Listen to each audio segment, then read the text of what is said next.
I'm Bobby. I'm Nathan. And this could be a podcast. I mean, it could be a podcast, but it would make my wife very disappointed.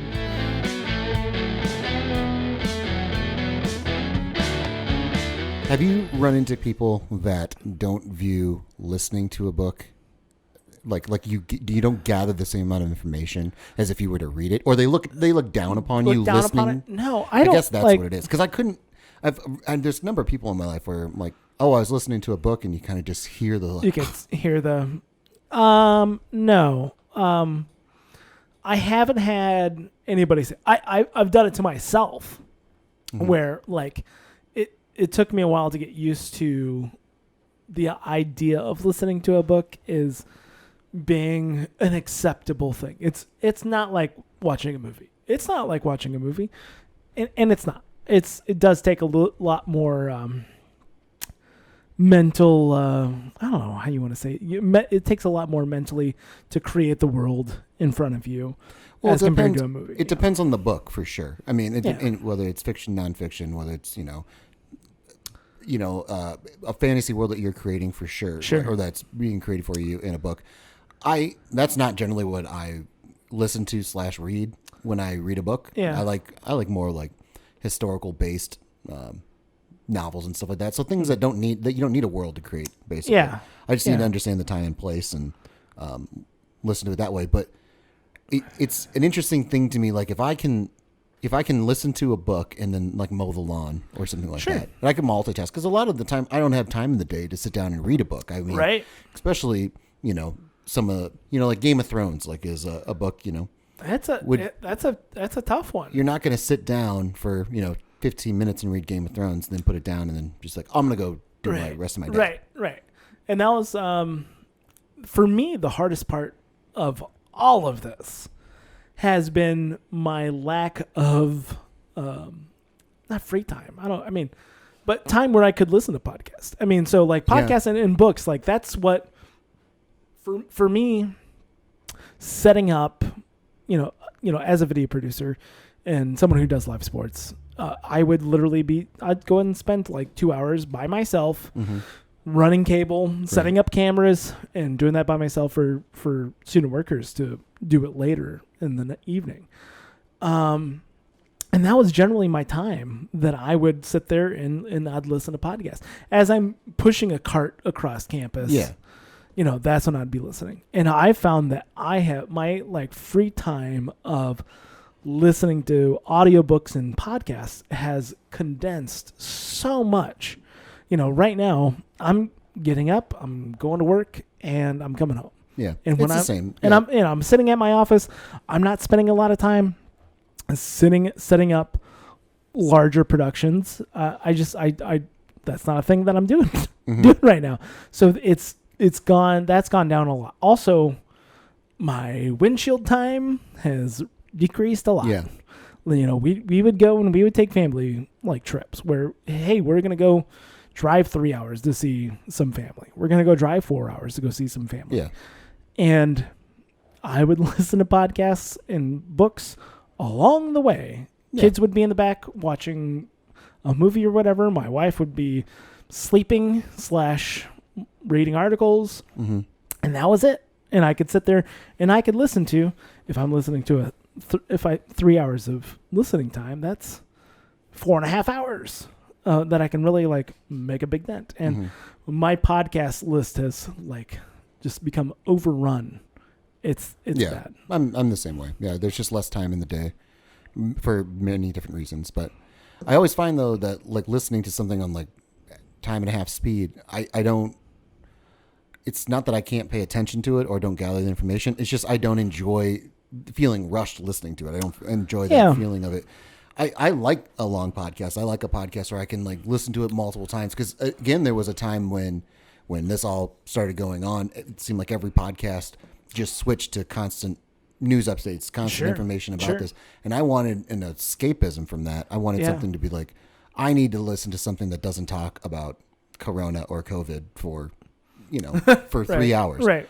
And so I ended up finding myself like not a ton of time for the same exact reasons Yeah. to listen to a podcast, but I found myself not having the plethora of podcasts to choose from because Right. it turned into something else. Whereas before, before there was more diversity in topics from podcast to podcast. Yeah. You know, Yeah. sometimes they're under the same umbrella, but like, you know, you can listen to Joe Rogan, and chances Sure. are it's going to be completely different than if you listen to, you know, another podcast Right. or whatever. But then all of a sudden one day it was like every podcast is about the same thing. And so having an escape from that was hard to find. It was really listen to a lot of fantasy baseball and football podcasts. Right. Just They don't got a lot to say.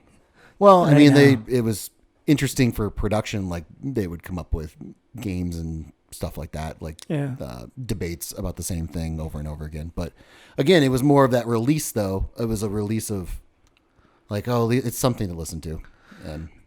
And for me, like I became so sucked into the news. And most of my podcasts are economics based. Like that's what I'm into. I don't know why, but I enjoy it. Yeah. And maybe it's just because it's the nuts and bolts. And the podcasts that I listen to do a pretty good job of trying to like explain why, you know, things behind what's making the economy do whatever. And it was so much more, and it was changing day to day. So I was like, man, I got to keep up on all of these, because there'd be some times where I'd take a week off. But then there's other times, like the past few times I've gone on vacation, and I would be, you know, without my phone. Like I went to Jamaica in January, and, you know, I got back on the plane, and I listened to a week's worth of news. Yeah. And I was, But it's still ranging from topic to topic, and Right, it's not all right, the same. right. And like, because again, a lot of my podcasts that I listen to are within that realm, you Sure. know, within the current events, the economy, and everything like that. Yeah. So but again, it ranges. You know, we listen to different podcasts, but we're different people. we are Bobby. different people. That's fine. But Is it? when it seemed like every podcast then at some point in time switched over, and there was a time like. And it's rightfully so. Right. It's the only thing going on, right? Right. It's consuming everyone's life. Yeah. So It is a major forefront, you know, thought process of everybody's life. yeah, there was a time that it was like, okay, keep up. You know, here we go. Like, let's delve into this. Go to the trusted sources that I have and everything. But then it switched sometime in late March, early April, where it was just like, all right, I'm done. I can't do this anymore. I get it. Yeah. I get it. And it's been very freeing to Sure. not pay attention to what's going on and everything like that. Yeah, for me, the idea of like pulling up a book right now, trying to listen to a 20-hour book right now just sounds impossible. Yeah. Like in 2 weeks, I would not be able to get through a 20-hour book. Mm-hmm. Like it's not going to happen. Listening or reading. Right. Well, I don't read. I don't read. That going back to what I'm saying though, like with the distinctions between reading a book and listening to a book, Right. like I can understand like if you're questioning if I can read or not. Like Sure. that shouldn't be on the table because I can read and I am literate. okay, I went to college. Okay, I at least could pay somebody to read for me. Okay, so I don't know. It's one of those. It feels like a class system kind of thing going on, or if it Sure. feels like a judgment that's going on where I'm like, well, that's so arbitrary. If I'm listening to a book while I'm driving a car, I mean how is that any different than me sitting down and reading it? And I was kind of going through of like, you know, we've talked about music and stuff a lot, and like the closest thing I can get to it is like how I view a pop star versus a singer songwriter. Yeah. And Yeah. the more like, yeah, you're this person over here that writes and records their own stuff is more of a musician than the person that just shows up and does it. But Yeah. that was the closest I could get to it, and that's not even that great of an analogy. Sure. But do you find anything else in the world that you get? It's not different at all, but yet you're judged that it's different. Oh, I don't know. Maybe. Like I remember, here's one thing. Like, Yeah, and go. just giving an example. Like I remember one time, I brought hams over to my parents' house to Ham's beer. Fabulous. Right. Economical beer. So Economical good. beer. And my dad looked at me like I was trailer trash. Like, I mean, he's like, what the hell did you just bring over? Like, what? Hams? Oh my God. And I'm like, have I stepped into something? And the amount of people like walking through the store, it's happened to me on multiple occasions. Yes. Where you're walking through with a 12 Case pack of of hams, hams or yeah. whatever, and someone's like, hams? Oh, I haven't All seen right. that. All right, Yeah. It is. So I'm wondering how many people are judging me walking by, like, oh, hams. Hams. Ugh. Hams is like a fabulous beer, and I don't know what the hell's going on lately around the area where like I cannot get hams at a good price. Because it was my go-to. I would go get a 6-pack of some quality craft IPA, whatever, made from a small microbrewery that wasn't a big boy, and then Double IPA. and then a 12-pack of hams. Yeah. And that's what I drank. I mean, for a long time, they would both be like hams for a 12-pack was $6, and I'd be paying $8 to $9 for a 6-pack of. I'm wondering if it's caught up with them. I'm wondering if there's this world of people. I don't know. But it's another arbitrary example. It's not there. That's the problem. It's not there. That's why I'm wondering if when the market doesn't buy it because there's a perception to it that I was unaware of when I was like, oh, it just tastes good and it's cheap. That's fun. It's a fabulous beer for the price. Exactly. Especially when I was able to go to the gas station and get a 30-pack for $12. Yeah, it's just incredible value. That's like, and this is not taste. This is as far as a lager, American style lager, not a light lager, but a lager. No. Great. I love it. Yeah. And it's from the land of Sky Blue Waters. Sky Blue Waters, which is Minnesota. Oh. Which we did. What? We investigated that, remember? We always thought it was Wisconsin. No, it's not. I know it's. No, Hams is from. Hams is Wisconsin. No, it's Minnesota. Yeah. I know. You're just twisting it around. You and I have talked about this before. You're confusing the listeners. No. Well, maybe. Born from the land of Sky Blue Waters. Sky Blue Waters. But the perception, again, so going back to like Hams is a good beer at the end of the day, and it's at cheap. the end of the day. Who cares if you have if you think that it I don't know if it makes me a lesser person. Yeah, people look down upon certain things. So if I listen to a book and I'm drinking a Hams, I could piss off a number of people just by existing. Right. Well, you're clearly not a good person.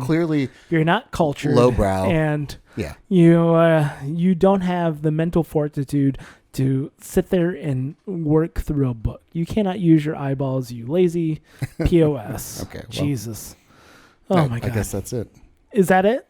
Or I don't have time in the day to read a book. Right. I do that's find the convenience for me. It's the multitasking and again, I think podcasts, if we're looking at what podcasts kind of have to offer, a podcast can be a story. It can be just a conversation like we're having right now. Right. And we can learn things along the way, but I learn a lot along the way, Bobby. A podcast, I know you do. We both do. But a podcast is one of those. Hams is from Minnesota. It's not from Wisconsin. We just talked about this. Yeah. But a podcast can be one of these things like, I mean, was it ever frowned upon to listen to a podcast? Oh, yeah.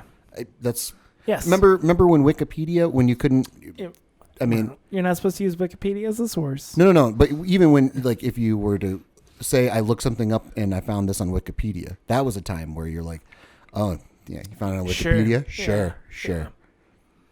Going to the sources is always the trick, but that's the trick. But I even think, I don't know. No, I mean, I bet you could get. But it could be passable to quote Wikipedia. It's crazy. The crazy thing about Wikipedia is that it's able to update itself so much. I mean, I don't know about you, and monitor itself. Yeah, right. We had a set of encyclopedias, like that's what we had growing up, and I remember on a multitude of occasions citing those encyclopedias as my reference. Written in 1978. Yeah. That's their copyright. Mm-hmm. And I'm sitting here and I'm using that in 2000 as a reference because I don't have an option. I didn't have a computer at home. So me typing up my typewriter on my typewriter, that's crazy. The amount of information that's changed about Antarctica from 1978 to 2000, I'm guessing nothing. What? Nothing, right? I'm guessing there's something. I listened to a book about it, About Antarctica. Yeah, and how it hasn't changed since 1978. Oh, that's weird. Like Fucking with you. Shackleton's children returning to Antarctica. No, You ever read that book? no. Is that one about the cannibals? No, that's No. well, it's not a book Oh, for starters. okay. No. I don't know. They're not. Weren't there cannibals? There's a cannibal expedition in Antarctica. Correct? There's a cannibal yes. I thought there was an expedition. Maybe. Let's find out. There's a cannibal. It's super weird. You want to talk about somebody who thinks they're better than you. Talk about cannibalism. Yeah, I had to eat somebody to survive. Fuck you. What a piece of shit you are. You should have just died in the fucking wilderness. You think showing up with a case of hams is bad? Wait until you try telling people you ate somebody. Yeah, Franklin's doomed Arctic expedition. Yeah, this is the Smithsonian mag.com. Reputable source. Boom. We might not be able to read all the article. They monetize everything? Eating flesh, then marrow. Yeah, that makes sense. Yeah, it's crazy. Oh, this is 1845. I thought there was a more recent one. But 129 men led by explorer Sir John Franklin left Great Britain. Oh, for the Canadian Arctic, so. When it happens out of necessity, cannibalism happens in phases. God, what a great phrase that is. That's true. I mean, it would have to. Cannibal happens in phases. I love that album. That was a great album. Who was that? Was that Pearl Jam? Like the rougher stuff? Like the earlier, B-sides. It's more raw. Rarities and B-sides. Rarity and B-sides. Oh, jeez. Yeah. I just remember. I remember there was some expedition, and maybe it was a different. You're thinking about the movie Alive? No, I'm not thinking about the movie Alive. That took place in the Andes, not Antarctica. But yeah, totally different. Would you judge somebody if they had to eat somebody? No. Yeah, I don't think so. I say I don't think they kill. Would I feel weird about it? Yeah. Would you feel weird to be in the room with them and talking with them? Yeah, because if I knew that somebody ate another human being, that would be a specter that would live over our relationship forever. What if you Unless we had a really long night and we really talked it all the way out, and that's bullshit that he would have because it's obviously a dude because that's the only person I make friends with. That's a conversation. Like we'd have to have a long conversation. But what if you didn't know him beforehand? What if you just met him and you met him? We met him. We hung out. We played pool for a couple hours. Yeah, and then it came up. It was really dark. It came up really. Oh no! And then then he left, and then person came up. The bartender comes. Hey, I can't believe you played pool with that guy. Yeah. He ate a dude. Yeah. Yeah, and then the next time we run into him, we're like, "Hey, we heard this thing. Did you eat it, dude? Did you really eat it?" And then he dude? gets really morose and just is very sad. Jesus. He's like, "I don't like talking about this." This is why I stopped coming to Nashville.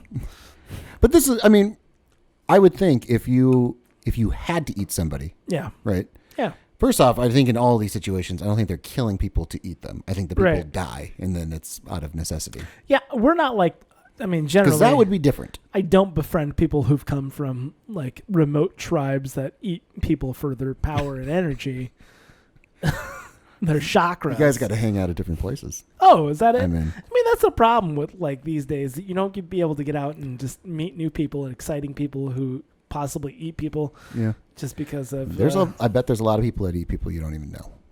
I mean, it was something I was listening to. They were talking they about eat their hangnails. Well, how many people have killed somebody and then just never did it again?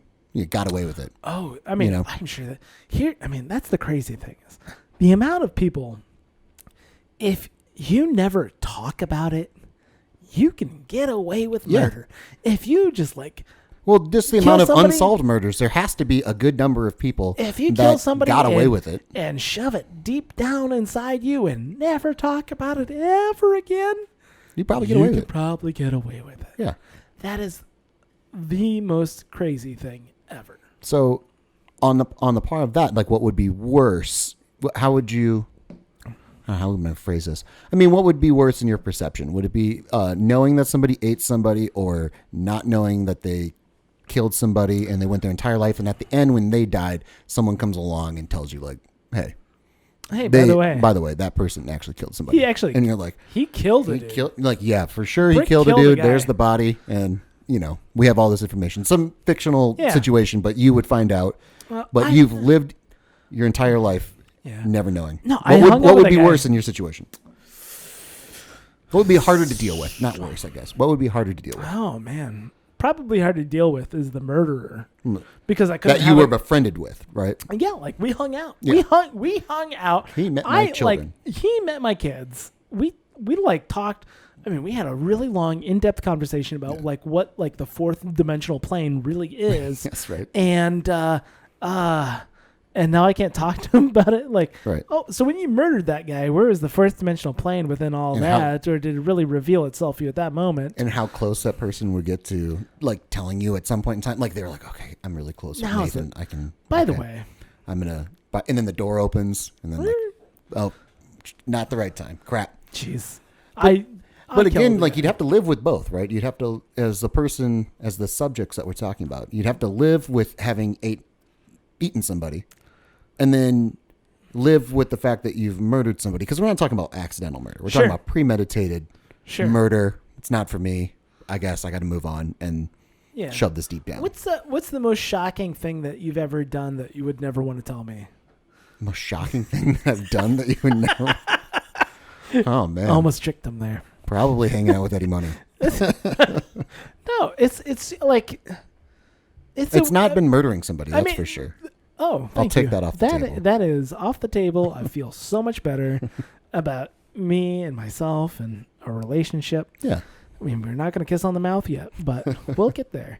Anyhow, so yeah, there's so many things that, I mean, the idea of like willingly forfeiting information to people you're close with is so hard.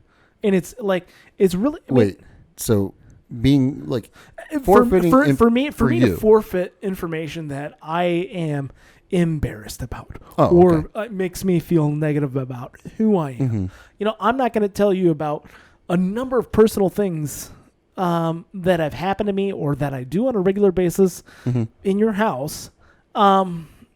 But that's not something people do. Some people do it. Some people do it. Some people don't care. Well, then it's just not. It's not. No. I'm not saying. Personal. I'm not saying you're wrong. But I'm saying some people they're oversharers. Like they tell you things where you're like, I never needed to know that in my life. And they like the reaction of telling people these crazy things. Like I like to jerk off potted plants or something like that. It's like you're like, oh, I never need to know that ever. I only do it to feel like a Hollywood executive. Right. Exactly. Well, it's a whole thing. It's a whole thing. It's a power. It's a power thing for me. Power thing. It's called potting, I believe. But I don't know, to like live with something like, I don't know, living with, I don't know what would the emotion be because if you premeditated, maybe it would be regret that if you murdered somebody. Sure. Because I do think if you look at the amount of unsolved murders that on the record. Yes. There has to be people that got away with it, and that's terrifying. There has to be a ton of people that have gotten away with it.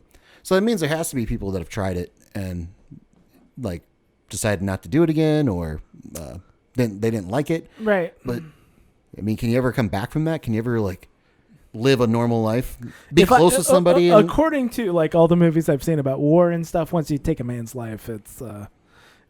But even you can never go back. But even that's different circumstances, right? You're forced into wartime. You're forced into your fight or flight is. That was a great. So one of the economics podcasts I listen to. Well, it's economics / a little bit culture and news, a little bit. But the main host is an economics guy. Gotcha. Make Me Smart is the name of it. It's from Friends of the Show. Yeah, Friends of the Show, Kai Ryssdal. Mm-hmm. And he had an interview with Norman Lear. Okay. Who made made most of the TV shows. I mean, big CBS executive. Yeah. Right. And at the end of the podcast of each one, they have here's somebody's answering our Make Me Smart question. The question is, what did you think you knew but you were proven that you were wrong, or you found out that you were wrong. What's something that you had like a firm grasp in reality, and then poof, one day it all went away. And Norman Lear's was, I thought I could never kill somebody. That's what he said. That's what, or like something similar to that. Uh-huh. And the thing was, he dropped bombs during World War II. Gotcha. He was a bombardier, and like I was in charge of just dropping not tens of thousands of bombs, pounds of bombs, onto places, and I killed a bunch of people, and I didn't really think I could do it, but that was just a normal part of my day, and I've come to learn to live with that and accept that and like deal with that emotionally, that I've killed people. Yeah. And you think about it. And you'd forget about it, and then you'd remember it. Right. Because I think that's dealing with it. Dealing with it is forgetting about it, and then when you remember it, it's easier to accept process. It. Yeah, it's process just like it. just something. Here I am.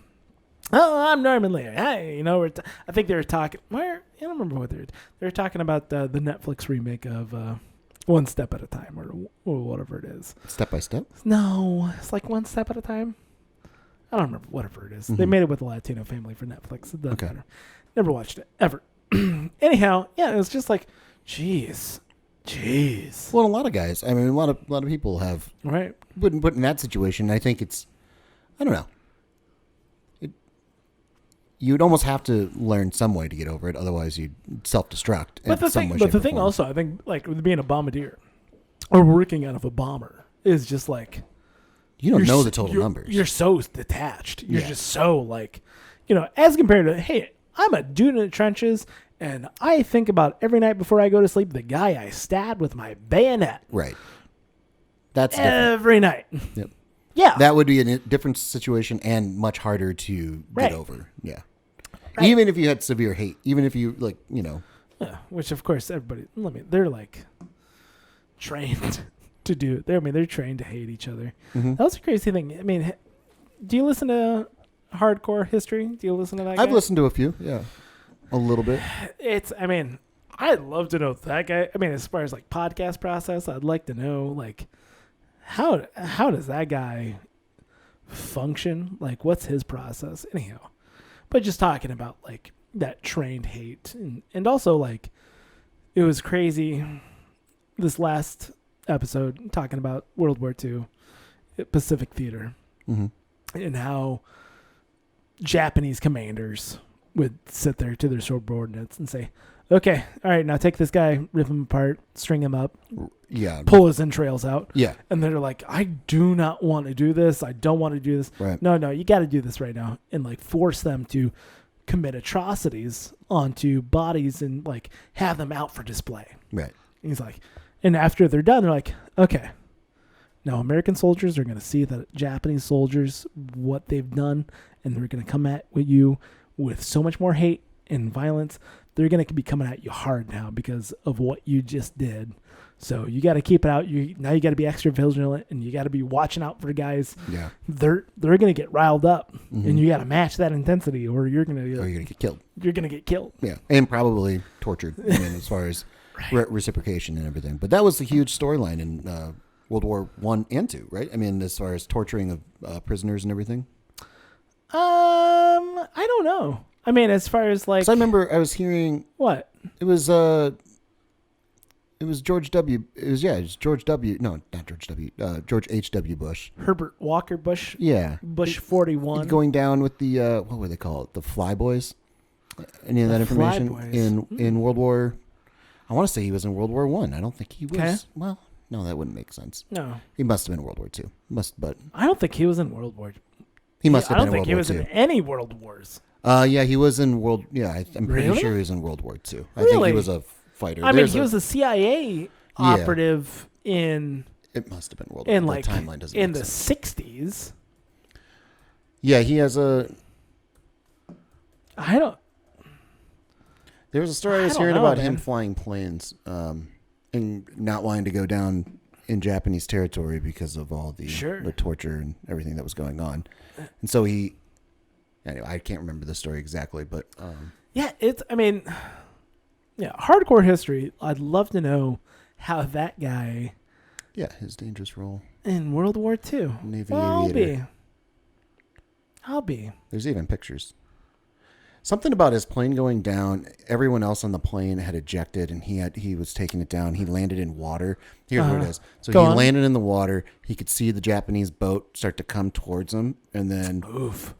so he's just sitting there like freaking the fuck out, and a American submarine comes up from underneath the water, and Right in front of him or something? yeah, right in front of him. Oh, jeez. Takes him on. Then they torpedo the Japanese ships, take him down. Holy shit. Then he's like, hey, they're like, my co-pilots are on this island over here. They parachuted and everything, so they went back and got them. Crazy story. Crazy. But again, the fear of not only just going down in a plane, but then also hearing all the stories about what's been happening to. No, guys are just getting ripped apart. It's just. I'd rather die. I'm trying to remember what he was talking about the Dan Carlin from Hardcore History. Carlin, yeah. Talking about how like they had to relearn, like America and the Allies having to relearn about Japanese like not culture, but like their intensity as far as like them ripping guys apart. Mm-hmm.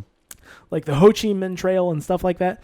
How a lot of those guys didn't get out, and just like a small amount of people who faced down Japanese people and Japanese soldiers and got ripped apart and saw dudes just getting gutted and slain and heads beheaded and all of that stuff, who saw it but then were killed later. And the information about how the intensity of the Japanese soldier was so different from the American soldier and the Allied soldier. Well, going back to World War I, though, they found out with American soldiers, though, a lot of them were having a hard time actually like pulling the trigger, like shooting somebody, and so like that's shooting over their heads. Yeah, shooting over their heads because it wasn't ingrained, or it was something that felt very foreign. So that was part of the theory is that that's part of the reason why gun violence started being portrayed more in movies and everything at that time, is the way to get people familiarized with it, make it cool, make it a little more not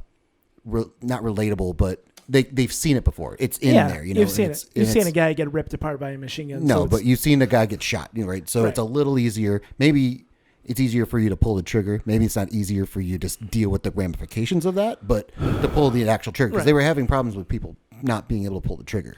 Yeah, I mean, dehumanizing your enemy is a huge part of training.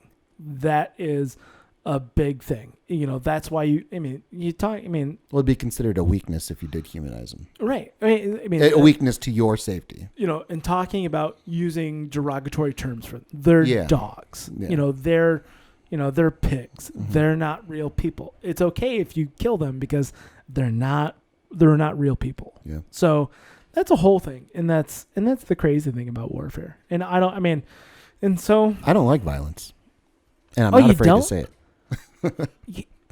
I don't like it. Everybody mark it right now. Bobby is against killing people. Okay. I just don't want to get canceled. This is going to be Exhibit A in your murder trial. Yeah, he said it right there. He said it right there. He is against killing people. And he said earlier in the podcast he didn't murder anybody. So I love my wife. I'm sorry. This case should be thrown out. So do you have a favorite cereal? My favorite cereal? Yeah, yeah, we're going to go hard. Make a hard turn. Yeah. What's your favorite cereal? Okay. Do you want me to say it like real fast, or do you want me to just take my time with it? No, take your time. Oh, no, yeah. Cocoa Pebbles. Cocoa Pebbles. Cocoa Pebbles is interesting choice. The absolute best cereal out there. As far as really taking the milk and enriching the milk with flavor, it's all about Cocoa Pebbles. Yeah. People might say Fruity Pebbles. No, because I think the fruity flavors, it seems unnatural. It's not have I ate a lot of raw cocoa? Yeah. Cocoa Pebbles are the chocolate version of Fruity Pebbles because I was thinking Cocoa Puffs when you initially said it. Cocoa Puffs, no, I don't think No, I'm so Cocoa Puffs. Pebbles. Okay. Cocoa Pebbles, as far as like the chocolatey extract per volume, is so much more. Would you ever put chocolate milk on Cocoa Pebbles? Sorry. Absolutely not. No? Totally unnecessary. Really? Oh. Absolutely unnecessary.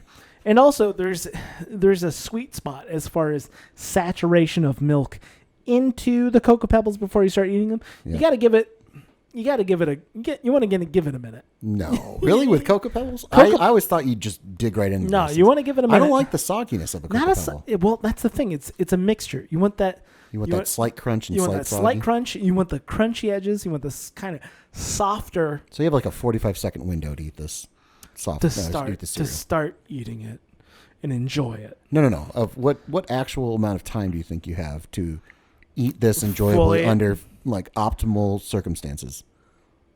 Start to finish, you should consume an entire bowl of Cocoa Pebbles within. I hazard to guess because having never put a timer to myself, if I'm gonna guess, I mean I've got a pretty good metronome in my brain. Exactly. I'd say 4 to 5 minutes. You should be What? No. You need That's ridiculous. What do you mean? Those are going to be way too soggy by the time 45 minutes rolls around. Hold on. We're saying start to finish, right? No. I'm saying you've poured your Cocoa Pebbles. You've put your milk on there. Now you're waiting. You're giving it a minute. I'm giving you're it giving a it the minute. When I All say right, now minute, it's optimal. You're like, okay, now I've determined here's the optimal time. Yeah. Before it gets too soggy to eat, how much time is that? 2 minutes, 3. I still think that's too long. Well, no, I mean, no, as far as like I'm starting my consumption at a minute in. Yeah, I'm saying, but like and then I've got 2 minutes because there's still enough. And maybe Are you going? Maybe you're eating your Cocoa Pebbles wrong. Are you just sitting there just constantly churning it up, just mixing it? No, you're gonna have your top layer floating on top, which are gonna still be consistently crunchy, and then you're gonna have your saturated level underneath that. And for me, I don't like the saturated, so I'm eating right away. So that's the whole different. That's why I'm not comparing how we eat Cocoa Pebbles. Sure, but sure. Because I don't like it when it gets soggy, but it's. I do like Cocoa Pebbles better than Fruity Pebbles. Yeah, mainly because it's chocolate over a mixture of. Yeah, it's just assorted fruits that I can't really distinguish. Well, listen, there's probably I say there's no difference in taste between. We were talking about wives and color like earlier tonight. Our wives like color affecting how we taste things, right? How much taste difference is there between the notes of a Fruity Pebble? There's none. There's none. The same thing with Fruit Loops. There's no flavor difference between the Fruit Loops. No. But I'm telling you what, that pink Fruit Loop is going to taste different from the green Fruit Loop. I'm just letting you know. Individually? Yeah. Sure. And that's just your brain. But again, that's not the desired consumption or the way you're supposed to consume cereal. Yeah, the atrocities of the Japanese soldiers. And, what's your favorite? Do you have one? I'm a Life Cinnamon guy. I'm a Life Cinnamon guy, and it's going to be ironic because I like Life Cinnamon when it gets super soggy. Fuck off. I know, right? I don't know. I mean, Cinnamon Toast Crunch, I got your back.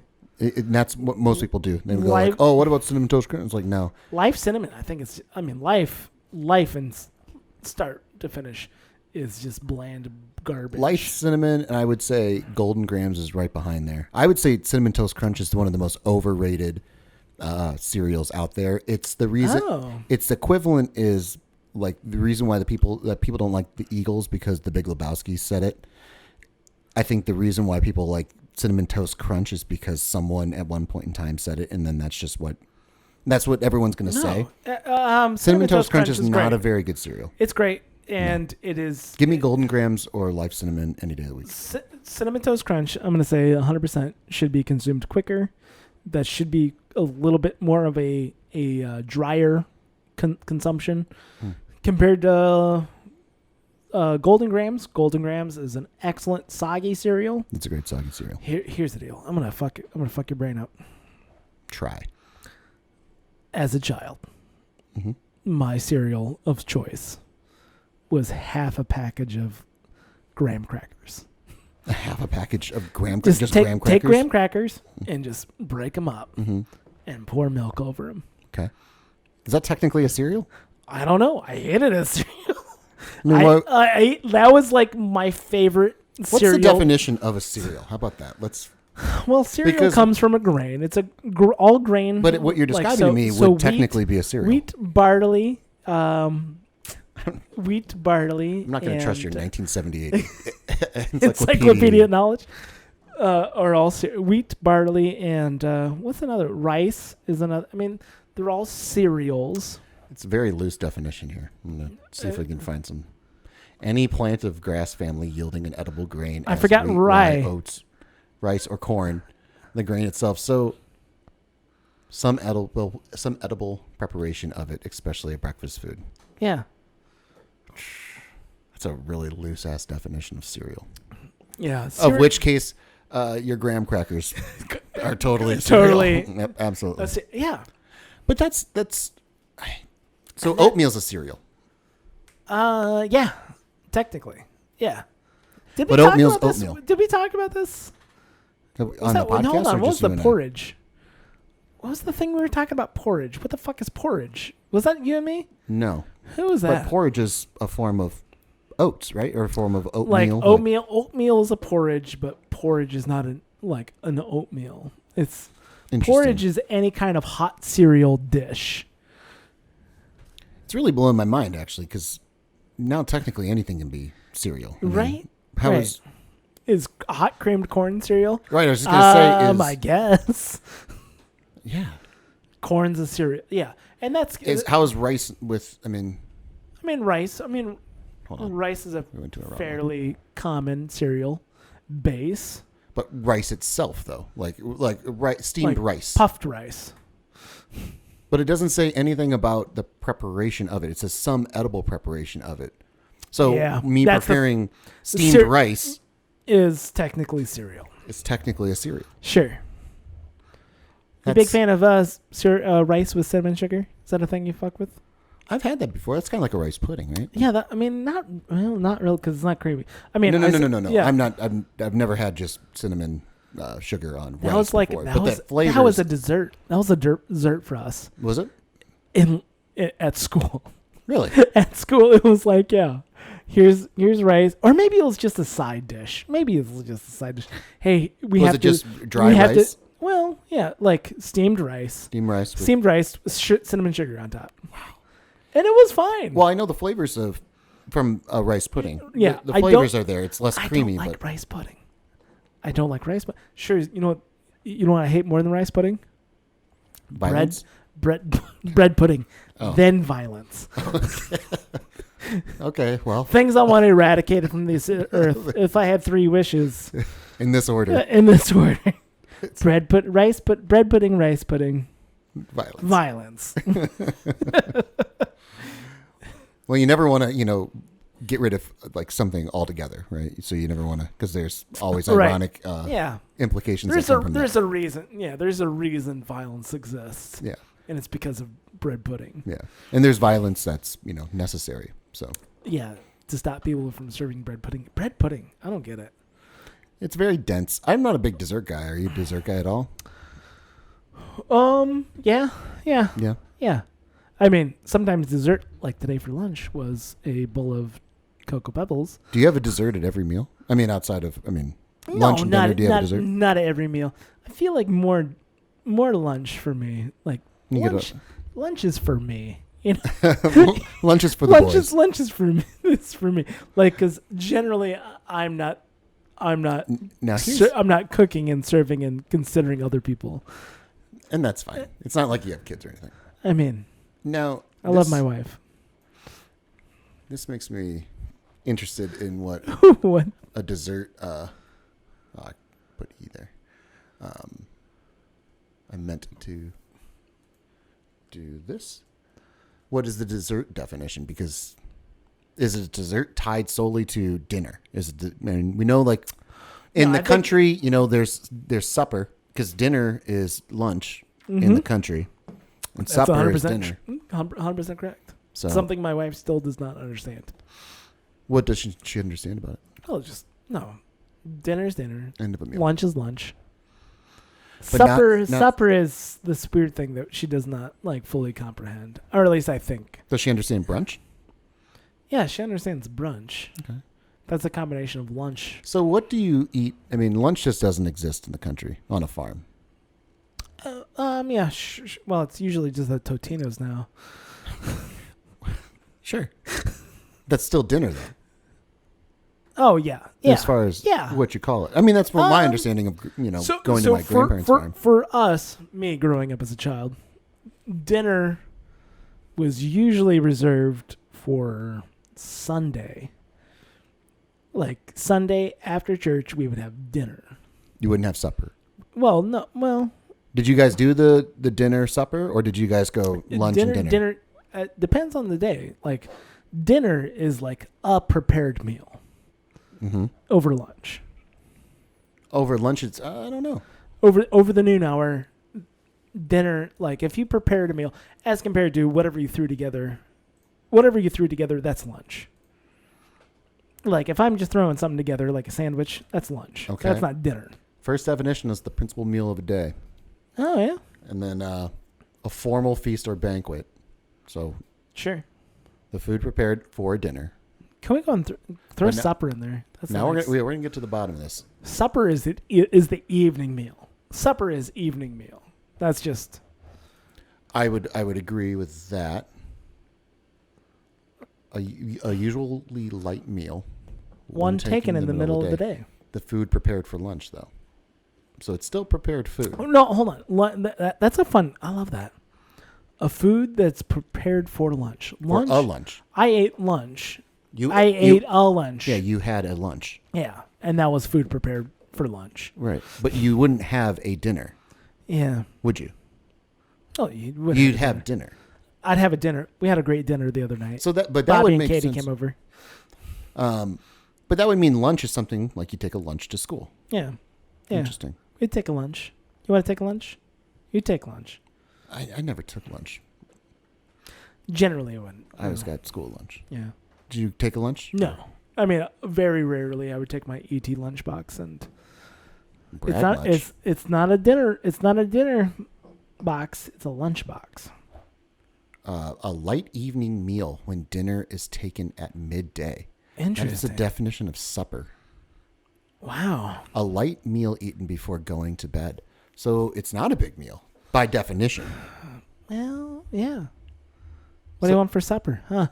That's interesting. Because what's the etymology of supper? Can we take a gander at that? Is that on the dictionary? Let's just type it in. I'm curious. Because that's, what's the etymology of dinner? While we're at it, I mean, that's the last meal of the day. Come from the old French word souper, meaning evening meal. Yeah. Interesting. Formerly, the last three meals of the day, breakfast, dinner, and supper, now apply to the last substantial meal of the day when dinner is taken in the middle of the day. When did dinner take over? When did dinner take over? Just beat the shit out of lunch. God, I love that. I love that book. When did dinner take over? Yeah. That's a good book. That's a good book. It's a good book. Was that Paul Reiser that wrote that one? Oh, no. Oh, no. I don't. Do you find Paul Reiser funny? I mean, no, but I remember I watched a lot of Mad About You as a child for some reason. I remember you mentioning that. And then not getting... There's weird shows I was raised by television, so... I mean, it's there. It was on. It's must-see TV. And there's nothing else. NBC told me this is must-see TV. Right. The NBC General Electric told me I need to watch Mad About You, and that's what I'm doing. Even if I don't give the hell's going on. No. So it says here, though, supper is usually a less formal meal than late dinner. Is that why country folk eat it?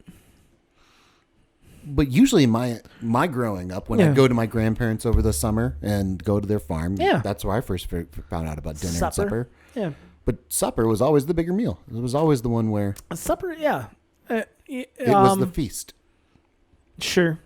Yeah, dinner was... I mean, dinner was prepared still. Yeah. It was more free range, if you will. Okay. See, that's lunch. I mean, yeah, I don't know. No, but I'm saying yeah. A country lunch being dinner. Yeah. That's what... Did you come home for dinner? Yeah. I remember having this conversation like in high school and just like being...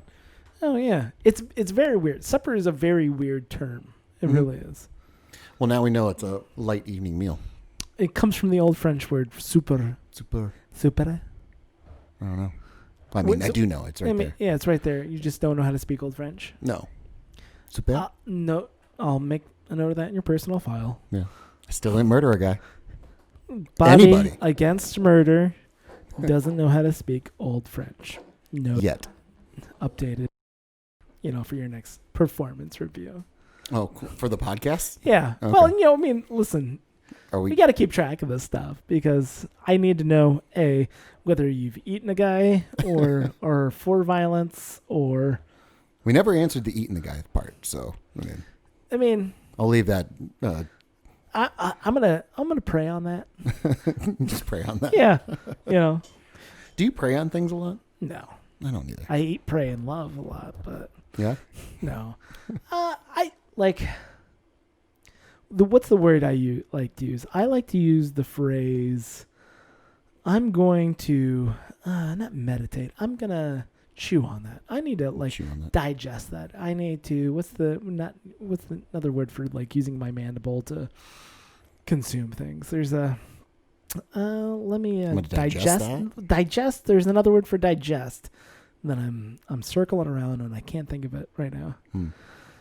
Yeah, that's what I do. I like to, and half the time, here's the deal.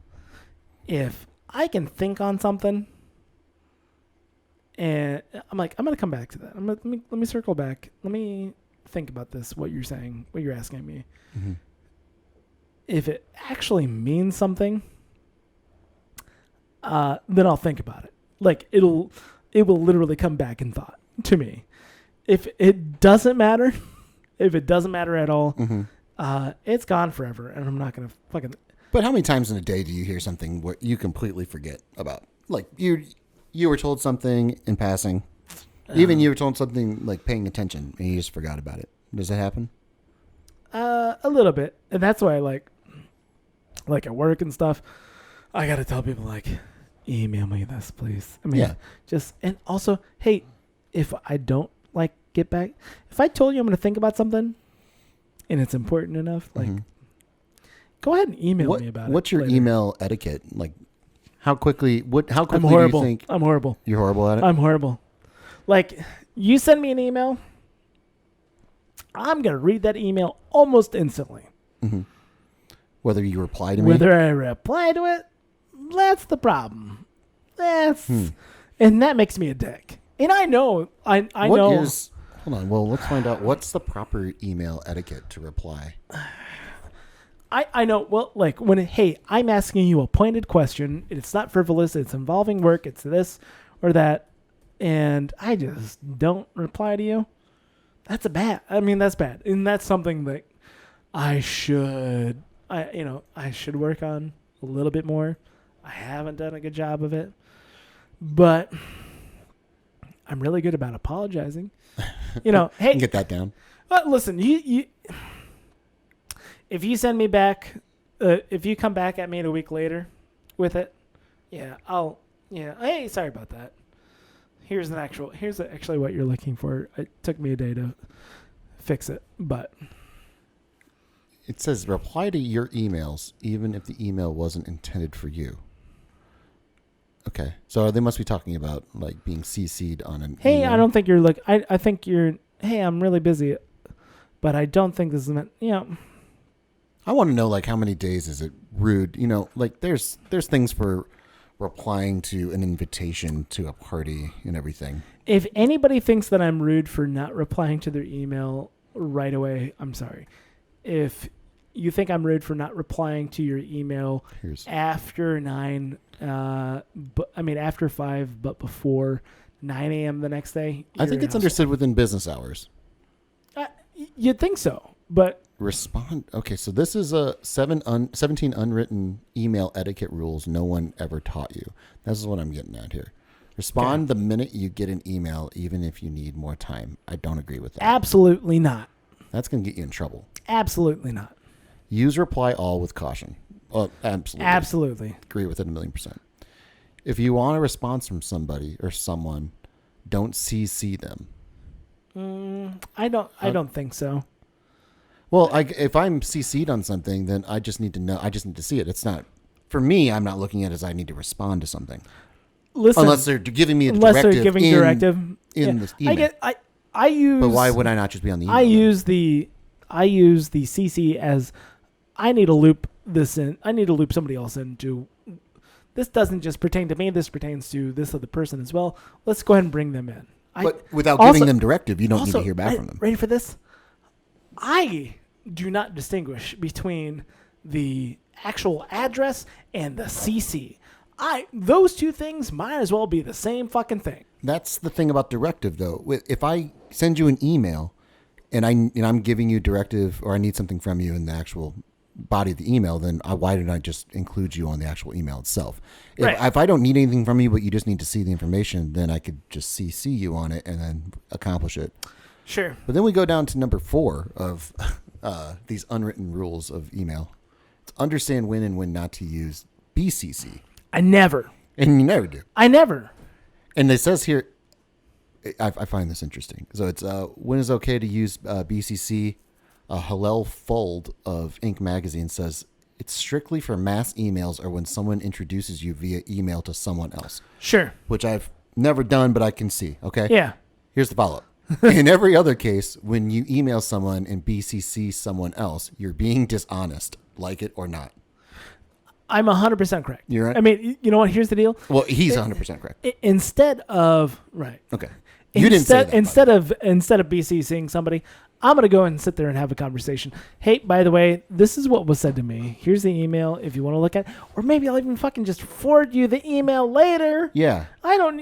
Why would... Like, what's BCC even... I don't think I've ever BCC'd anybody. Insane. Yeah. Fucking insane. Use exclamation marks sparingly. I think everyone needs to do that. No, I think the problem is that like text messaging and like just speaking through text, if you do not use exclamation points in a certain ratio, you sound like a dick. Really? Hey, how you doing? That's like, it's got to be the, hey, hi. It's got to be like, hey. In text only, you're talking about? Yes, in text only. No, I don't. Yeah. I don't subscribe to that. I literally had the conversation with myself today in my head as I played. Hey, that sounds great. Great to hear. Mm-hmm. Great to hear needs to have an exclamation point. I think one exclamation point on that great to hear is no, it's not even acceptable. It's not. Oh yeah. Unless it's we just great to hear. No, unless great it's like, hey, by the way, period. just an update. Our newborn child is safe and sound, and everyone's safe and happy. No. Great to hear! Exclamation point. Made it back from the grocery store. No. Great. Sounds good. Also, great to hear. Thank you. Great. I mean, great to hear! Exclamation. I mean, made it back from the grocery store. There's no punctuation. But you're not a dick for the lack of punctuation on that. Lack of punctuation. But if it's made it back from the grocery store, period. That sounds like a dick. That's subtext. That's subtext. I'm a dick. Made it back from the grocery store. What about ... Not in that context, but in ellipses? Like... Yeah. I forget. Made it back from the grocery store. I think a ... is always Well, it depends on your relationship with the person if you want to have sex. Made it back from the grocery store. I've never gotten the implication that it's sex. There's a certain caginess. That's what I'm saying. You're being sly. And the number of dots actually have something to do with it, I think. I'm a big fan of 5. That's an implication, I believe. Also, exclamation marks need to be used in an odd number as well. So it's 1, it's 3, it's 5. Is this just a U rule? Yeah, that's a me rule. 1 exclamation point is, hey, sure, I'm putting a positive sign on this. 3 exclamation points is, I am genuinely excited about this. 5 is I'm being facetious. 2 and 4 exclamation points. They look odd. They're not supposed to be there. Gotcha. That's my break. You can have that. You can have that. I get that one. Yeah. How do you spell good when you text? Good. Just GOOD. So you spell it out. Yeah. You run across people that spell it GUD? No. Do you run across? Do any of your kids spell things ridiculously in text? Not that I can think of off the top of my head. So they spell it out I mean, Yeah. well, that's awesome. Yeah, for the most part. Thank you. Maybe some BT dubs, That I don't mind so much. Let's just go through all the text messages between me and my 15-year-old son real quick. Real quick. Listeners are going to love this. I don't like, what was the last thing? We are going to eat dinner soon. Interesting dinner. Can you come and get me after that? Like, no punctuation. No punctuation. Let's see here. What time's the party? Well, he just put 1 instead of 1 semicolon 00. That's totally fine. Yeah, this is for the most part I've seen complete sentences, and that's about it. Like when he says $13, would I use a dollar symbol instead of spelling out dollars? Possibly. Yeah, I don't know. I would do that. I'm a big fan of speech to text as well. I'm not. I hate it. But I also hate how simple words have been even more simplified. Just, I'm sorry, but good GUD is... That's dumb. Is it that much quicker? I don't understand it. I don't agree with that. And here we go back to our judging people and what they do. Yeah. I mean, BTW. I'll use... I like that. Yeah. And BT, I think it gets... I don't like having to look it up. I mean... You got to look up what BTW means? No. When something new comes out and you're like, okay, what is... I remember I did it with IRL. It was, oh, yeah? I was like, what the fuck are we... What are we ASL? What's ASL? What's ASL? What's ASL? Age, sex, location. Oh, really? Yeah, that was an old chat. That was an old chat room thing. Interesting. That was hey, just sitting there in a chat room. Just so I don't get arrested ASL. Here. ASL. ASL. Or maybe like a person on the other end. Yeah. Right? Yeah, I remember it. Yeah. I never got that. I mean, did you go in a lot of chat? Did you go in a lot of chat rooms? Yeah, I'd go to chat rooms. Yeah. Yeah, I remember when we got the AOL discs and everything like that. I'd go into chat rooms and everything. And did you ever have a chat room girlfriend? I remember I had a chat room girlfriend. Not a girlfriend per se. I mean, there was this is back in, you're looking at like 1997, 8. In 2001, 11-year-old. When I was a freshman, I ended up having a long conversation, and we took it over to MSN, and having we would sit there and chat. She was over in Champaign, University of Illinois, and in Champaign, and I remember sitting there just. I think you had a chat room girlfriend. I mean, she wasn't a girlfriend, but I enjoyed talking with her, and it wasn't like that much. I mean, honestly, it was probably like. I mean, maybe a month or two. I mean, the same here. Like, first off, mine was probably a 40-year-old man, like surfing the internet. But sure, I was 11. I didn't know any better. Some of you are a girl. I'm gonna believe you. Sure, And yours probably was too. I hate to burst your bubble, but I remember having man. Did you ever see a picture? No. I mean, listen. This is back in 2001. Yeah.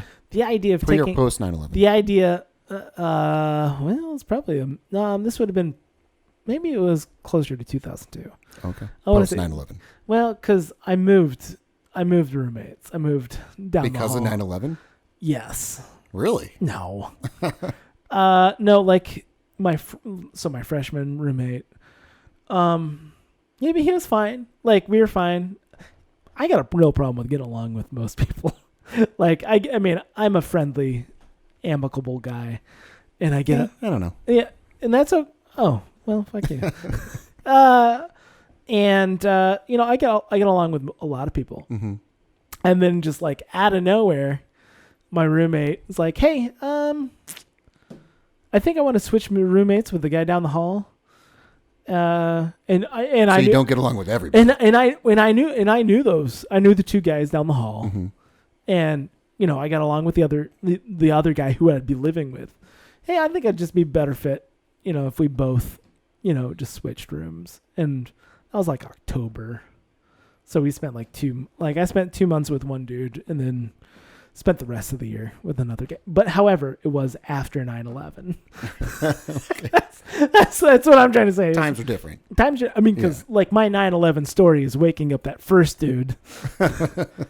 Probably didn't rub them the right way. Did I ever tell you my 9/11 story? There was a. No. Oh, I love it. As far as like when you... As far as like Where you 9/11 were. stories go, Mm-hmm. I think. I mean, it's pretty good. We'll find out. Okay. Hey, write I was in New York. Write a comment. I was in New York. No, I had freshman year of college, and I had, get this, a news analysis class Okay. at 8 a.m. Uh-huh. on Tuesdays and Thursdays. Oh, okay. And so show up to class, my standard 5 to 10 minutes late. Mm-hmm. And we got a TV just in the classroom. On? Just on. Oh. Yeah.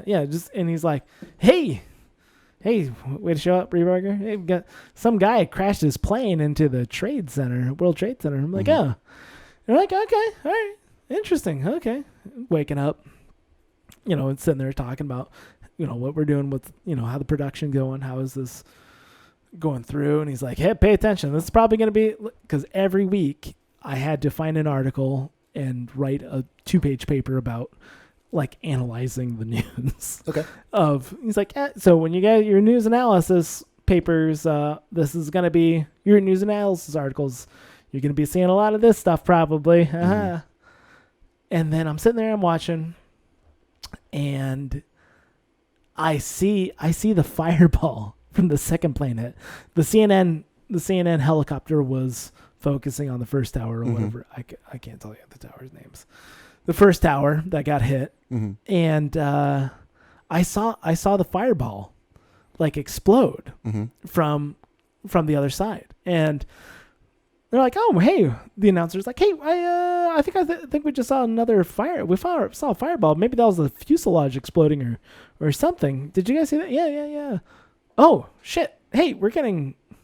And the entire time, the first plane analysis, they're like talking to an FFA. I mean, not an FFA, an airplane expert. He's like, hey, what's the likelihood of a plane just getting off course? Because a lot of people reported, like, eyewitness accounts that, it's like a Cessna. Yeah. It was like a Cessna that hit like the tower. And like, what's the likelihood of a plane just like getting off course that much, not paying attention and crashing to a skyscraper? Like, he's like, yeah, that's pretty unlikely. And they're like, okay, we're getting reports that another plane hit. So what's the likelihood that two planes would? Yeah, that's not it. That's not going to happen.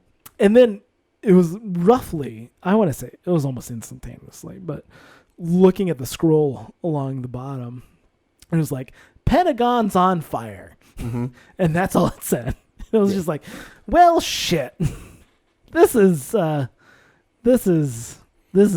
Probably gonna have to write more than one paper. This is not good. It was like, and then it went on for another 20 minutes or so. And like, I think we're canceling class. We're okay. Okay, you guys are done. And I went back to my room, and my roommate's asleep, and it's just like, hey, wake up. We're under attack. Like, we're fucking going to war. It's like the Twin Towers like got planes flew into them. Pentagon's on fire. It's like shit's going down. Was this your new roommate? Or yeah, I mean, we were freshmen. I mean, no, yeah, so my first roommate. Yeah. So we've been living together for like. Gotcha. So 9/11 affected you guys. Not even a month. We were living together, and then 9/11. That's a lot for any relationship to hold up. Right. Right. I remember. He had to get shots. He had he wasn't diabetic. He had some kind of allergy thing, and he would get like booster shots once a month or something like that. Okay.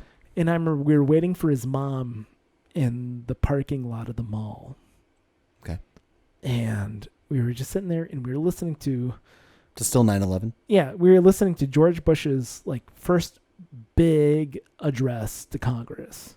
So this can't be a 9/11. Yeah. On the day after. So the day of, I mean, he was flying around. He was not around at all. He was reading a children's book too. Yes, we all saw. Actually, I've never seen Fahrenheit 9/11 because I just knew it was going to be garbage. I mean, there's plenty of other good 9/11. Anyhow. Anyway. So we we were. And When then do you go to New York in this story? Anyhow, so we were in the parking lot and we were listening to George Bush's first big address to Congress. And we're like, we were like, literally the two of us were sitting there like, are we going to get drafted? Yeah, I remember my dad sat me down and this might have to happen. And I'm like, I doubt it, but I'm okay. like, is this, I mean, are we, you know, I mean, literally before that, I mean, was there a need to be drafted for the first Gulf? Was there a need to be drafted for Kosovo? Was there a need to be drafted for Beirut? Was there a need to be drafted? No. Yeah, no. I mean, the last time we had a really serious draft was Vietnam. I don't know if you know history, but that didn't go that well. So it's going to be one of those things that they're not going to. Do you ever hear like the stories about like during World War II, like everybody was drafted? I mean, there was a draft for World War II, but it was totally unnecessary because I thought so many people were enlisting. They were just enlisting like crazy. Yeah. After Pearl Harbor. After Pearl Harbor, yeah. And because we were pretty against World War II. There is a story of like a guy who just hadn't signed up for the draft yet, and like sheriff sitting him down, like, Really? what the fuck you doing? Get the fucking sign this paper, fucking right now. You're enlisting. That's it. That's yeah. And that's kind of what I imagined. What was going to happen? I don't know. You're trusting the information. You're trusting the media. You're trusting your government. Totally different. Probably less the government at that point. But, yeah, you would you'd be surrounded by it much more, and you'd have less voices telling you otherwise, basically. Right. So the groupthink goes along, and I always wonder how many people were begrudgingly going along with it versus were like the mythical, like, oh yes, we have to do this. Like, you see in a movie, basically. Yeah. When you watch it happen, you're like, oh my God, I feel this need to do it. Where, like, when it first happens, again, going back to like World War I, when, people wouldn't pull a trigger, as that's built up over, 100 years. Sure. The sense of, being a hero, like that's been built up over that time. Yeah. It's definitely been cultivated. I mean, not that it didn't exist before World War I, as far as like war heroes and everything like that, but it's definitely been amplified in our media, in all form of media that we get when it's that great Paper Lace song, Billy, Don't Be a Hero. Well, anytime you get somebody that's going to want to go off to war and become a hero, because I think a lot of kids like our generation, they joined to go off and like be a hero in some way, shape, or form. Whereas I think in World War I or the Civil War, that wasn't the thought. It was. I think it was. I think maybe. I think after careful consideration, I think Billy, Don't Be a Hero was about Civil War. I think. I don't know. Are you familiar with that song? Yeah. Yeah, Billy. Yeah, that wasn't the band, was it? No, I only know the Paper Lace version, but there's another version I couldn't tell you. I know. Thanks to Napster being able to download songs, I only know the Paper Lace version. After I was sitting there, I remember being in the car with my dad, and like hearing Billy, Don't Be a Hero for the first time. I'm like, what the fuck is this song? Yeah. I'm into it. I'm digging on it hard. Yeah, it's the Civil War. Oh yeah. Oh, it was released during the Vietnam era. Yeah, I don't know. Because I don't think you're wrong that the idea of being a war hero, the idea of that being ingrained in... I say being a hero. I mean, the idea of dying for your country... I think that's been ample. Well, I don't know. I think more people are like, I'm ready to fucking just go tear fucking shit up. And that's definitely the case in our generation. I'm ready to go and I'm ready to go. Say World War II. I'm ready to go take it to those fucking Japs. And that's it. And I'm ready to fucking just go through and just fucking go hard. Yeah, but again, a lot of those things go back to that one event in which I don't want to get too conspiratorial on you and everything, but Oh, That's the need for those events to happen to incite that reaction to people is definitely pretty proven over time. But do you think they're colluding, or do you think they just allowed it to happen? what? Pearl Harbor or the world or September 11th? Yeah, I don't know. What am I talking about, Bobby? Like I wasn't there. I wasn't in New York, but I definitely wasn't in Hawaii during Pearl Harbor. But yeah, there's. Sure. I mean, yes, if you want to go the conspiratorial side of it, that's that they let Pearl Harbor happen because they wanted a way in. Because America was actually very against going to war. I just saw it was on Reddit. There was a Captain America cover. In the comic book of Captain America punching Hitler. Yeah, first issue. I don't know if it was the first. Yeah, was it the first issue? It was the first one. But there's a lot of death threats and hate mail sent towards the creators of Captain America. Yeah. Because they didn't want they didn't want to get into a war with Germany. Listen, World War I fucked a lot of people up, man. Correct. So if I'm in the position of power looking to get a way into a war, I know that we need to have something.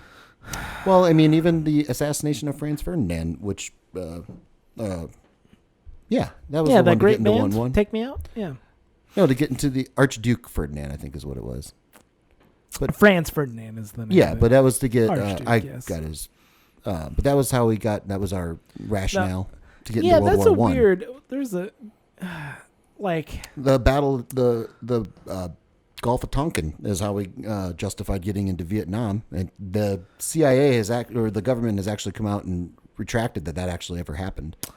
Oh yeah, Spanish War, as well. I don't know about the Spanish War. That might have just been... that was ginned up by Hearst, right? Hearst publication. Yeah, that's the saying of you. Or was it something? I'll give you the. You give me the money, I'll give you the war, or something like that. Yeah, what was the name of the ship that was sunk? It was. Yes, you're right. Actually, there was.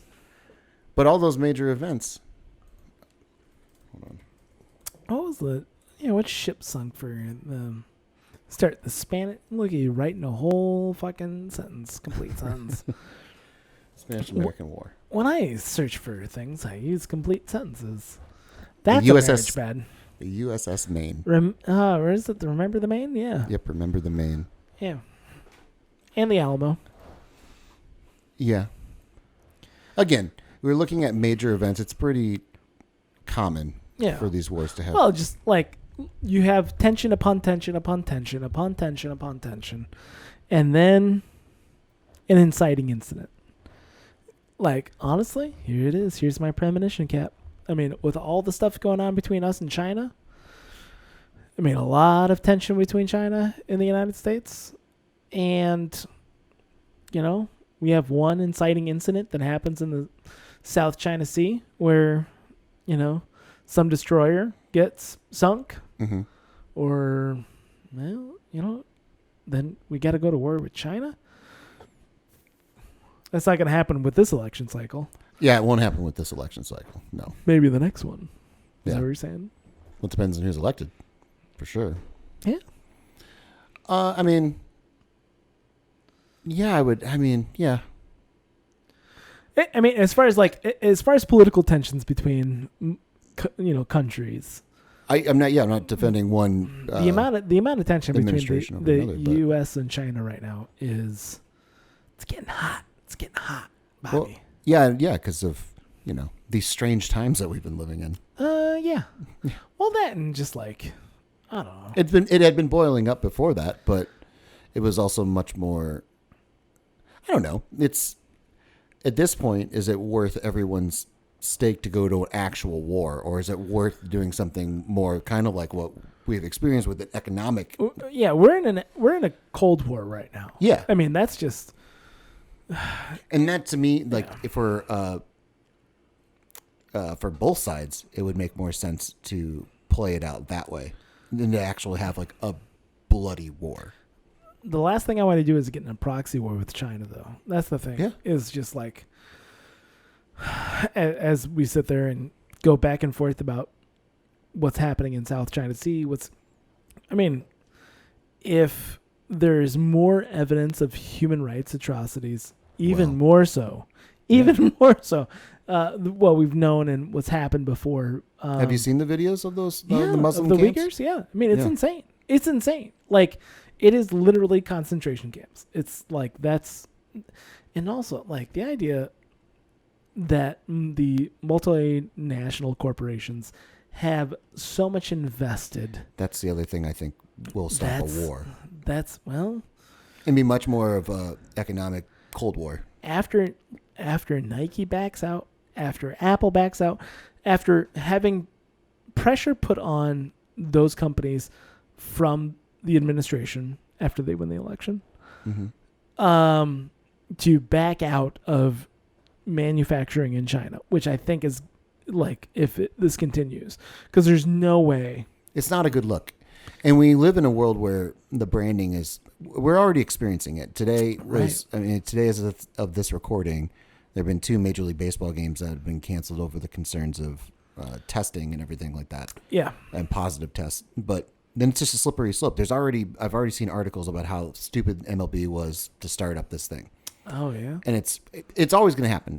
That's why there was so much of a delay for it to start up in the first place, is because they knew as soon as something started happening, as soon as positive test goes in, people are going to be like, oh, you're stupid and fucking idiot for doing so. Same thing for Apple and Nike and everything like that. They can't sit back on. Everyone knows. Everyone's known for our entire lifetime that Nike has sweatshops that make their clothes. And we know about Apple and their practices and everything like that. I mean, Doug Reamer, when he went over, he was just like, Right, was that Doug? But the about face about, look at what the NBA did. Look what the NBA did before any of this started going on. Absolutely ridiculous. But when those Hong Kong protests were going on, that's insane. They curtailed to a foreign government. I cannot believe that. I mean, sitting there in pursuit of a sit there and say population. Everything that's happening in Hong Kong, and saying, and having one owner out of the entire league saying, "Free Hong Kong." One owner. I don't even think it was that. I think it was just a. There's I don't remember the exact. Yeah, there's one owner. Yeah, I know. It was the Houston Rockets. Yeah, Houston Rockets said "Free Hong Kong," and that caused everybody to just sit there and go. And that was the reasoning to cancel the coverage it of. Was the threatening of canceling. No, they pulled like 4 or 5 games. They canceled. There was supposed to be a couple of games overseas. The players are already over there. That was the other part about it. Yeah. So like they canceled. No, they didn't cancel. Maybe they just pulled coverage over there. They might have done that. Maybe that's it. But all the players were over there. A lot of the players were over there for exhibition games. And not a team that was over there. You've got one guy says this. That means you're ready to shut it down. And the idea that they're going to kowtow to that is absolutely insane. And what's cowtail? Kowtow? No, is it cow? Is it cow? It's kowtow. That might be kowtow. And it might be spelled with a K. It might be actually Japanese. Oh, have we looked this up? No, I haven't. Have we looked this up? Because talking about things that Talking about things that I've always thought were one thing and then found out they were another. I mean, I've never looked it up, or I don't think I have, but it's cowtail. I thought was the way to go. Here's the deal. Yeah, to show obsequious deference to. You need to look up those words now. Obsequious? Yeah. I thought you went to college, Bobby. I did. It was a state school, though. My question is whether or not that is... What's the etymology? Is it Yiddish? Are we doing Yiddish here? Yeah, promptly obedient or submissive to the will of another. Okay. Okay, so I'm not a huge fan of Ted Cruz, like the senator from Texas. But him trying to pressure... what's his name? Who's the owner of... The Houston Rockets? No, not the other one. What's the name on Shark Tank? Oh, Mark Cuban? Mark Cuban. Mm-hmm. Him trying to pressure, hey, say what's going on in China is bad, and not being able to say it's bad, that's a problem. I mean, especially such a outspoken person like Mark Cuban. Yeah. Like that's yeah, about. it would, And also, I don't want to like conflate this with if you don't say the words Islamic jihadist terrorists are the problem. If you don't say that exact phrase, you're a bad person. That's not what I'm saying. mhm. You know, there's a weird like you had to say the exact phrase. You had to to walk. say that's passcode. Otherwise, you're for Islamic. You're ready to fall under jihadist rule. Correct. And they were all put in a situation of having to toe the party line, but Right. towing the party line meant kind of blatantly not standing up for free speech. I think Right. is what it came down to. It was like the dollar over the over free Right. speech. And how would they can't necessarily say that they support China in the Hong Kong protests, nor can they necessarily say they support the Yeah. Hong Kong protests and maintain China. Is this like Jordan saying Republicans buy Nikes too? No, that was much more of a stand than what any player took. I mean, I forget what LeBron said about it. But again, a lot of nothing speak. Where you're just talking and not really saying anything, but it's enough of a sound clip to get them asking another question. But it's Latin, by the way. Obsequious is Obsequious, yes, it's Latin. to be obscure. Yeah. No, compliant and obedient. Oh well. Prompt to serve, meekly compliment with the will or wishes of another. So, well, we found that out. But kowtow, it's not cowtail. A lot of people, I think, say kowtow. Kowtow. Does Yeah. cowtail mean anything? Cowtail is an old candy. Oh, yeah. Right, yeah. That's also, what's the other one? What's the other cowtail? There's another. Cowtail is the chocolate covered version. Mm-hmm. Slowpoke. Slowpoke. Slowpoke is the Look up this candy here.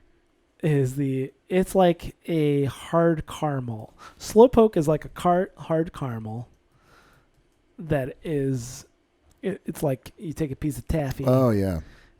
The ones I consumed as a child were on a stick. That's a grandma candy. Yeah, right there. yeah, that's it. And then, oh, do I have them backwards? And then a And cowtail. is just I thought the cowtail was a chocolate covered version. I thought. No. What was the? yeah. I mean, that's okay. All right. it's not chocolate. Maybe there's a chocolate covered slowpoke that I'm familiar with. I don't know. Cowtails. There is a chewy chocolate caramel cowtail. Maybe that's it. Maybe I you don't just know. had some variety in your life back then. Also Chico sticks. Chico Stick is actually really good. I fell into those Yeah. late in life. I'd never heard of them, and then yeah. a buddy of mine was like, they'd only be sold at like one gas station. They were always sold like for me at Farm and Home. Okay. Farm and Home was the one of the hardware stores back For in your Creston. farm and home needs. Yeah. Real and you literal. need to get a Chico stick. Yeah, A you get a Chico Chico stick. Sometimes they had the little bite-sized Chico Sticks, which I enjoyed later Oh on. yeah. Those are nice. And then I grew up and I realized that Chico stick is actually just like the inside of a Butterfinger. Yep. That took me a while to. Here's the deal. I think the ratio to chocolate to inside of the Chico stick of a Butterfinger is off. I don't like it. A lot of people don't like a Butterfinger. Well, you want to talk about like getting stuck in your teeth. Yeah. That's it. What was the last candy bar you ate? Oh, probably a Snickers. I broke my fucking tooth on a Snickers. It was like ridiculous. Made me You angry. Really broke your tooth? Like apparently turning 37 means everything. 36 just means like everything fucking falls apart. It's absolutely ridiculous. I think I got a torn rotator cuff. Okay. I've had a sciatica in the past, nerve damage, and what was the other thing? There's one more thing that's really like fucked up. Your tooth. And then also like in May or June, I was sitting there and I was chewing a Snickers, and then I was chewing, and then I got done eating it, and I'm like, wow, my tooth feels weird. What the fuck's going on here? And then looked in the fucking mirror. Sure enough, I had a fucking hunk of my tooth missing. That's crazy. Yeah, and went to the dentist, and the dentist is like, yeah, that's totally normal. Like, as far as like tooths getting chipped and shit, it's your back molars. Think about a pair of pliers. All the tension and everything is at the back. Mm-hmm. Like, that's where you crack. No pain though with it. No pain with it. Like, I lived with it for a week and a half because I had a couple I had shit to do. I couldn't take time off to go to the dentist. Mm-hmm. And he just like went and filled it in with some bullshit. But I was just like, what the fuck? What the fuck? And you know it was the Snicker bars that did it? Yeah, because like, caramel and nuts got caught up in the back there. Yeah. And it was like, oh Jesus. I feel fine. Like, I can go out and, am I sore after golfing? Yeah. Am I, if I go jog a little bit, is that going to hurt me? No.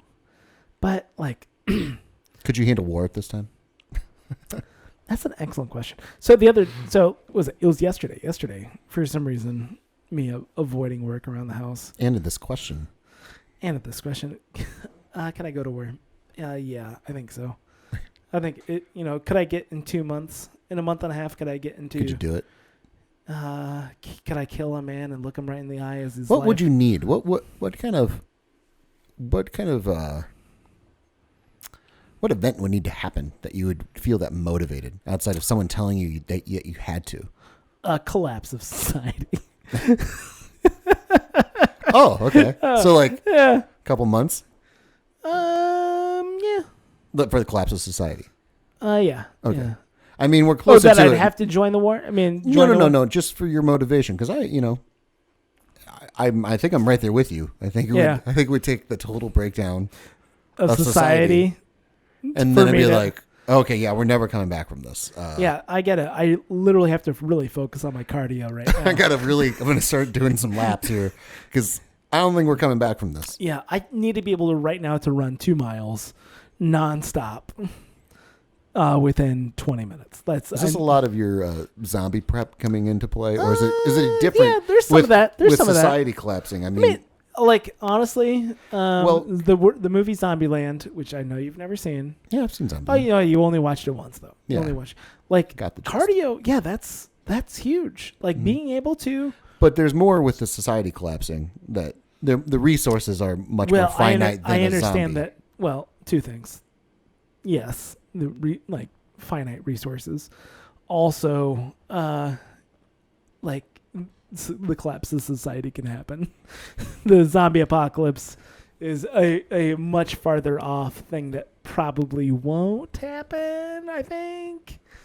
At this point, we're in July of 2020, so don't underestimate 2020. I remember thinking, it'd be great, it'd be interesting if everybody who had COVID in like 3 months after they've had COVID, turned into zombies. That's an interesting story. Yeah. Like, it's a weird slow moving. We'd get at least a zombie apocalypse, because that's the one thing. If we get just a shit show collapse of the economy and society, that's going to be much more sad than zombies. Yeah. I think just zombies would be more fun.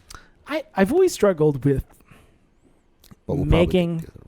I've always struggled with the collapse of society. It's something I'm never really ready for. No. You just got to stay on your toes. Stay on your toes. I've tried to think of, for fiction wise, what would make an interesting collapse of society. I mean, Mad Max, the first Mad Max movie, I really enjoyed. I mean, as far as like movies go, the first Mad Max movie, as we see that slow, we can, if you squint, you can see the utter chaos of the future. Also, if you squint, you can see the normalcy of the past. Mm-hmm. And it's that weird halfway point, which it's normal for everybody. Mm-hmm. Everybody's moved on with their normal day for the past 4 or 5 years or whatever. Right. But you can see. I mean, having the having seen the future within the future movies, you can see where it's going, Right. but you kind of know where it's been as well. And that's why I love that tipping. It's not a tipping point. It's a halfway point. And I love those movies. It's the current situation we're all in right now as we're heading towards this inevitable. Right. The not good movie. I Am Legend, the Will Smith movie. Yes. Based off of, what's his name? Now I'm a dick for not remembering that guy's name. The guy who wrote the novella, I Am Legend.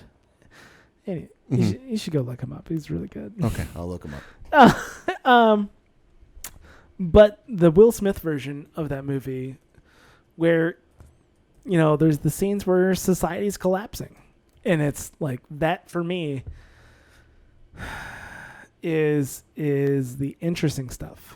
Richard Matheson. Richard Matheson is, that guy.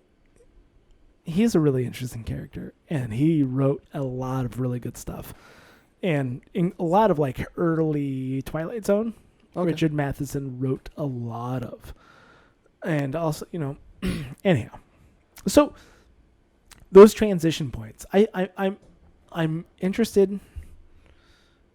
And I don't think I see enough of those transition points in movies.